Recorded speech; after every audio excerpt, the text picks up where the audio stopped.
sekarang ini, pada hari ini, di stadion utama ini, saya berbicara langsung kepada rakyat seluruh Indonesia, bahkan juga langsung kepada seluruh dunia, dari timur sampai ke barat, dari utara sampai ke selatan. Saya sekarang tidak terutama sekali berbicara sebagai presiden mandataris, tidak sebagai presiden perdana menteri, tidak sebagai presiden panglima tertinggi. Saya berbicara di sini sebagai penyambung lidah rakyat Indonesia. Nah, merdeka kuwi nak sora aku ngarani yo ayem tentrem sak wargane sak pegaweane. Merdeka itu yang sudah sukses. Ya gajian udah termasuk merdeka. Merdeka. Merdeka. Merdeka. Di sini rumah kita yang terindah di dunia.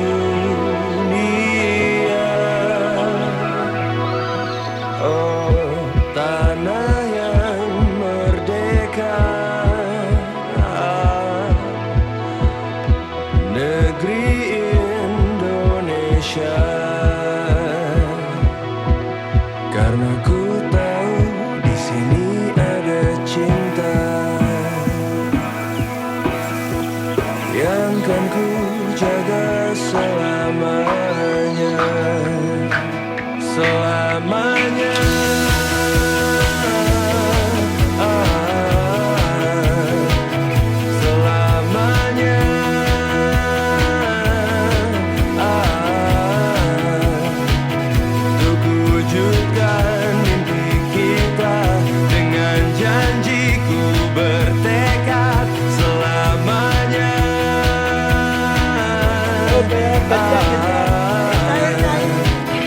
Indonesia.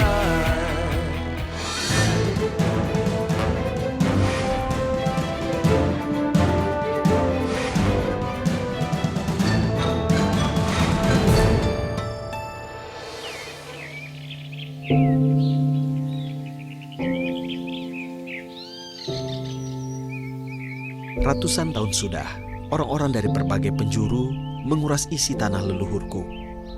Jutaan liter minyak bumi pun dihisap dan mengasapi negeri ini hingga kini.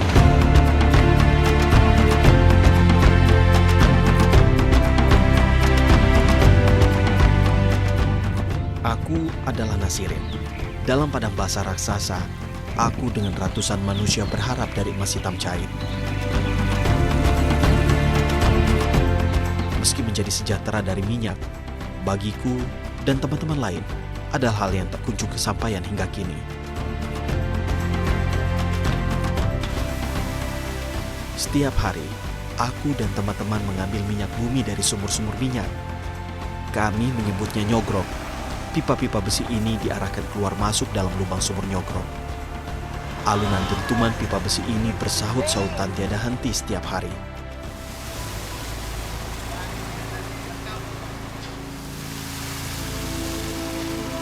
Dari pipa besi keluarlah lumpur. Bukan lumpur sembarangan, karena di dalamnya terkandung minyak yang aku cari.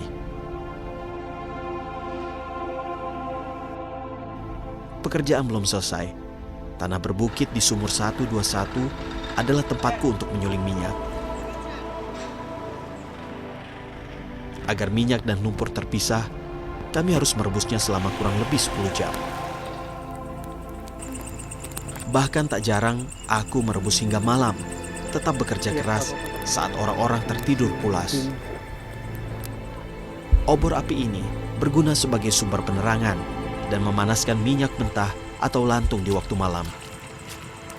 Sesekali aku harus sigap menambahkan kayu bakar, menjaga panas tetap terjaga. Nggak habis ini. Kalau matiin jam 5 pagi, gitu. Yang minyak yang disuling penuhnya kapan? Penuhnya, bola sampai jam 3 paling baru habis. Iya, ya dikontrol.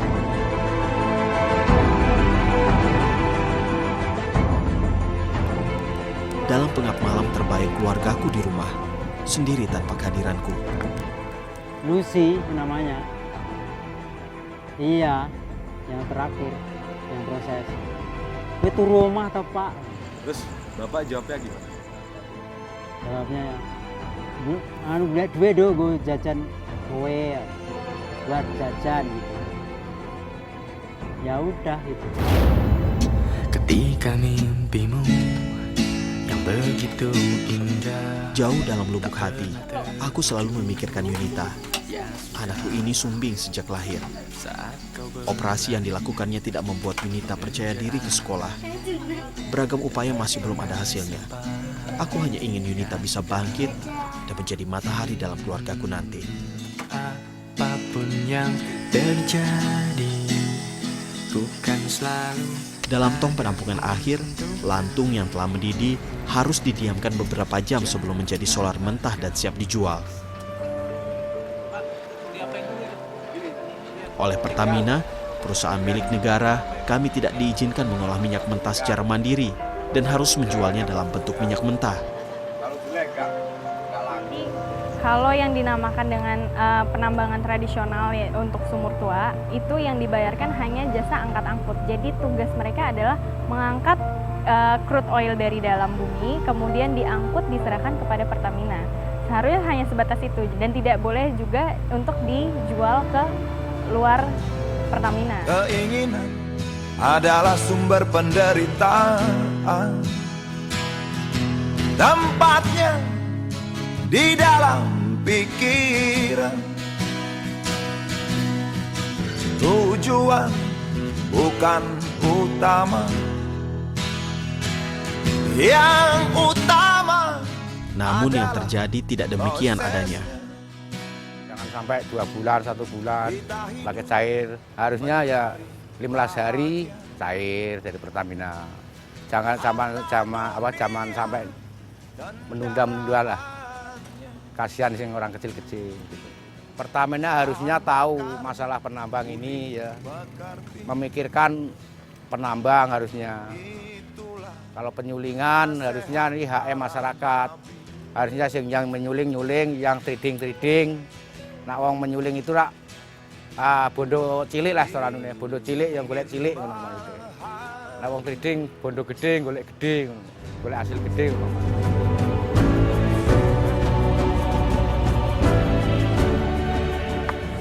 Kami akhirnya mengolah dan menjual minyak kami sendiri. Langganan kami akhirnya datang. Namanya Ali sang juragan. Alhamdulillah, 6 jerigen solar laku terbeli. Gajian. Yo cair ki. Cair ini bayaran. Bayaran.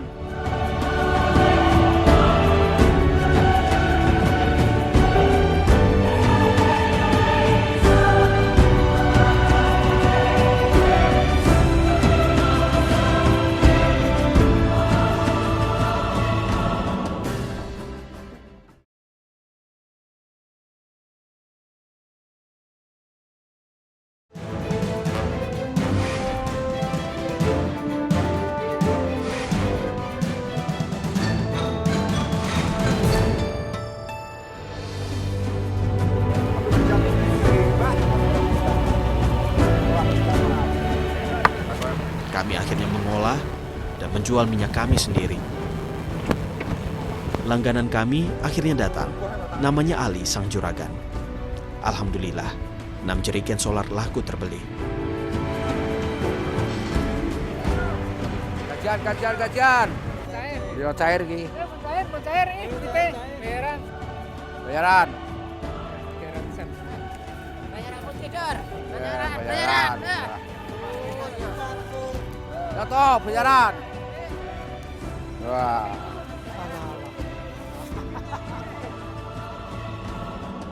Bagus. Aku bersyukur bisa gajian tepat waktu, meski hasilnya masih jauh dari harapan. Beberapa kebutuhan keluarga siap terbeli, meski tidak semuanya. Cair gimana? Bulan 300. Buat beli apa Mas? Oh beli anu ini Bensin, bakso. Beli bakso. Tanah airku Indonesia. Negeriku sudah 70 tahun merdeka. Tentu saja sudah banyak perubahan tercipta. Pembangunan, kesejahteraan, kebebasan mulai tumbuh. Namun untuk sementara kami harus bersabar. Hasil dari kemerdekaan itu belum benar-benar sampai pada kami. Semoga saja hasilnya segera tiba.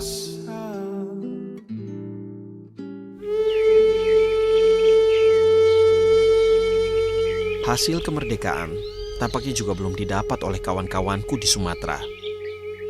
Mirip kami para penambang minyak di Wonocolo, Jawa Timur. Kurang lebih 2.500 penambang minyak di Musi, Banyuasin, Sumatera Selatan bak hidup di tanah yang kaya, namun sesak dengan kemiskinan hingga tak ada tempat tersisa untuk kesejahteraan. Adalah kawanku Jupri, si penambang minyak. Bersama 2 anaknya, mereka menambang dari sumur-sumur minyak hasil peninggalan Belanda.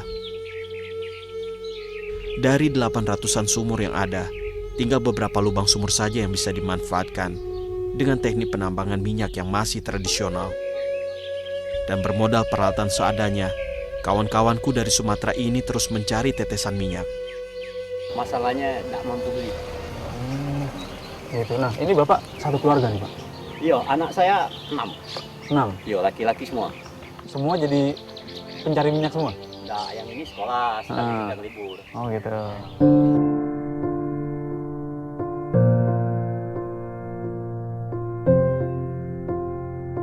Mencari minyak bumi tidak hanya sekedar mengebor. Jika peruntungan buruk, bisa-bisa minyak mentah tak kunjung keluar. Seperti yang dialami oleh Muadi.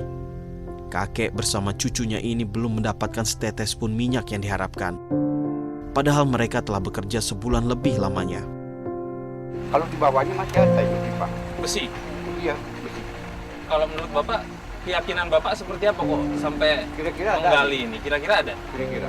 Gimana tandanya kalau ini ada minyak? Sudah ada kuning-kuning minyaknya milu dikit-dikit. Untuk menggali ini sampai keluar minyaknya itu butuh berapa lama waktunya?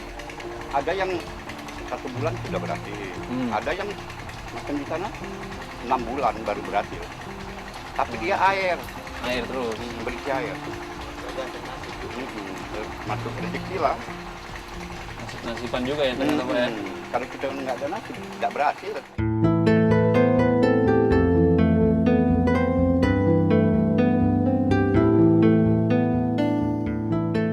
Terik matahari tak henti-hentinya memanasi Jupri dan kedua anaknya. Sejerigen minyak mentah yang didapat sudah cukup menghapus lelah mereka hari ini. Tiap-tiap hari di Polot ini 100 liter, Pak. Dari 100 liter itu berapa yang Bapak dapat uang? Kalau sekarang itu 150. 150.000 satu hari ya, Iya. dibagi sama anak-anak. Iya. Kelar minyak didapat, minyak harus dimasak. Jupri memanaskan minyak mentah dalam tungku pembakaran, kemudian uapnya dialirkan dalam pipa pendingin. Perlahan-lahan, tetesan minyak murni bisa didapatkan.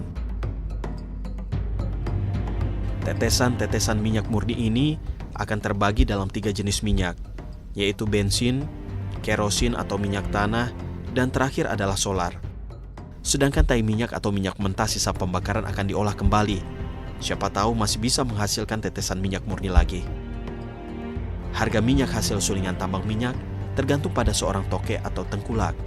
Biasanya dihargai 3 ribuan per liter untuk minyak murni dan 2 ribuan untuk setiap liter minyak mentah. Kadang kami juga menjual minyak hasil sulingan pada warga yang membutuhkan. Walaupun murah, tapi ini sudah cukup untuk menyambung hidup keluarga kecil kami.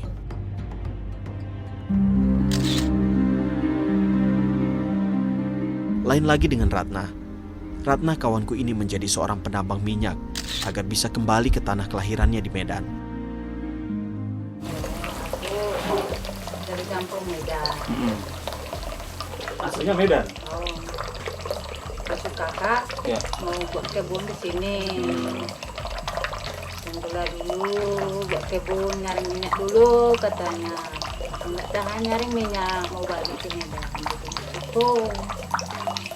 Jadi ini Ibu nyari ongkos ini ceritanya buat balik lagi ke Medan. Menurut Ibu gimana?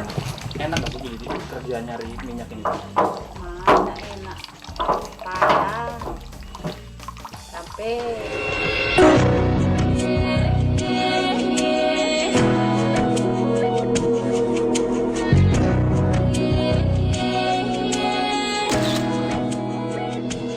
Ratna kawanku ini istimewa. Dia adalah satu-satunya penambang minyak bumi wanita.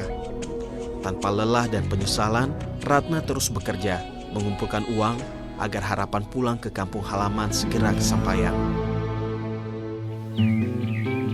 Penambangan minyak di Musi Banyuasin, Sumatera Selatan ini sudah ada sejak puluhan tahun silam.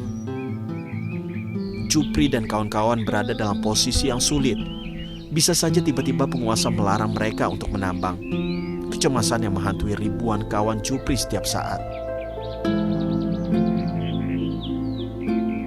Tugas Jupri sebagai sumber penghasilan keluarga bukan perkara yang mudah. Jupri pun membuka cara lain dengan mempersiapkan lahan kecil di dekat rumahnya untuk berkebun. Kebun yang suatu saat nanti akan menjadi tumpuan hidup berikutnya jika tak ada lagi minyak tersisa.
Dahulu, desaku termasuk salah satu desa yang makmur karena minyak yang dihasilkan.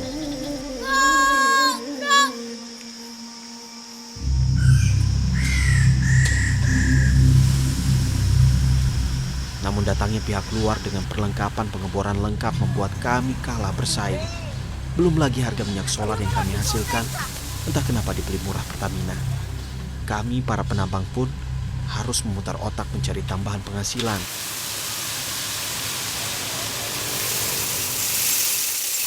Saat tidak di sumur minyak, aku bekerja di sawah.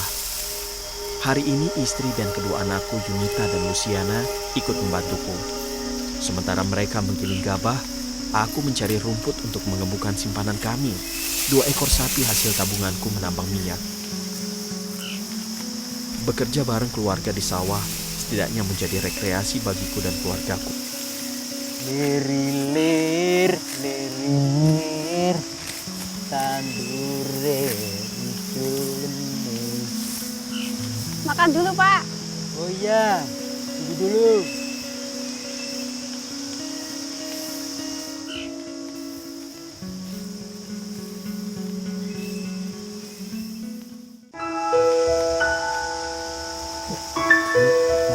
Makan.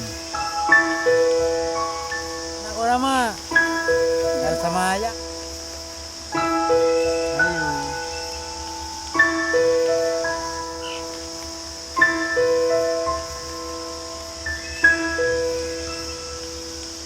Hari ini hasil kerja kami lebih dari cukup.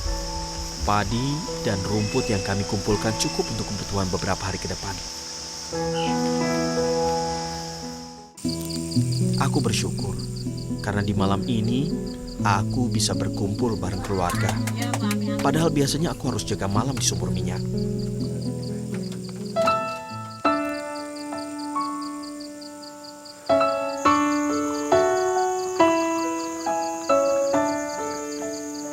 Istriku, Kasirah, sudah paham kesukaanku, secangkir kopi hitam. Benar kata orang, menghabiskan waktu bareng keluarga adalah sesuatu yang tak ternilai harganya. Tapi, ada satu hal yang selalu mengganjal pikiranku. Yunita, anakku ini memang terlahir sumbing. Awalnya Yunita tidak peduli dengan itu. Beranjak besar Yunita menjadi malu pada teman-temannya, dan akhirnya ia memilih tidak sekolah. Terakhir, Yunita merasakan bangku sekolah dasar tahun 2009 lalu, saat ia masih kelas 3 SD.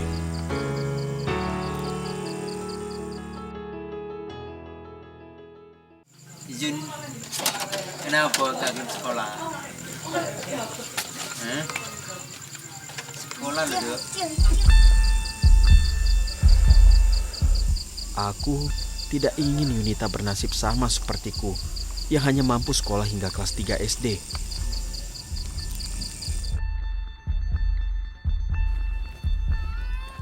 Mbak, sekolah. Semoga Gusti Allah memberikan hidayah pada kami semua. Yunita bisa kembali semangat menuntut ilmu. Alhamdulillah, adiknya Luciana tetap semangat. Masih ada asa dariku agar anak-anakku kelak mampu menjadi matahari kebanggaan kami.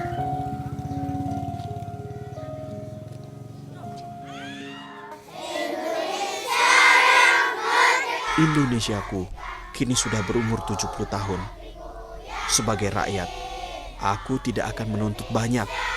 Menjadi warga negara dan bapak keluarga yang baik, semoga bisa mengurangi beban negeri ini. Selama matahari tetap berseri, aku akan terus berjalan meraih harapan bersama matahari. Indonesia.